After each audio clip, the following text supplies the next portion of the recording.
ఈరోజు నువ్వు స్వేచ్ఛగా నడుస్తున్నావంటే ఒకరోజు ఎవరో నీ వేలి పట్టుకొని నడిపారు కాబట్టి. ఈరోజు నువ్వు మాట్లాడుతున్నావంటే నీకు మాటలు రాని వయసులో నీ ఏడుపే వాళ్ళ భాషగా బ్రతికారు కాబట్టి.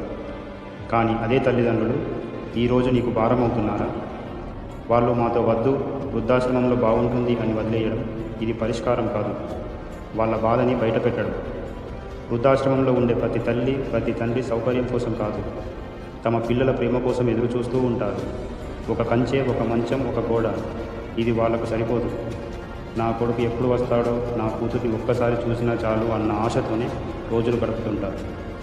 నువ్వు చేసిన పని నీ పిల్లలు నేర్చుకుంటారు. ఈరోజు నువ్వు నీ తల్లిదండ్రులను వదిలితే రేపు నీ పిల్లలు నిన్ను వదిలే అవకాశం ఉంది. ఇది శాపం కాదు, జీవిత సత్యం. తల్లిదండ్రులను భారం అనుకోకండి, ఎందుకంటే వాళ్ళే మన జీవితానికి మూలం. ఇంకా ఆలస్యం చేయకుండా వాళ్ళు ఉన్నప్పుడే వాళ్ళకి నీ ప్రేమను చూపించు. ఎందుకంటే తల్లిదండ్రులు వెళ్ళిపోయాక కన్నీళ్లు తప్ప ఏమీ తిరిగి రావు.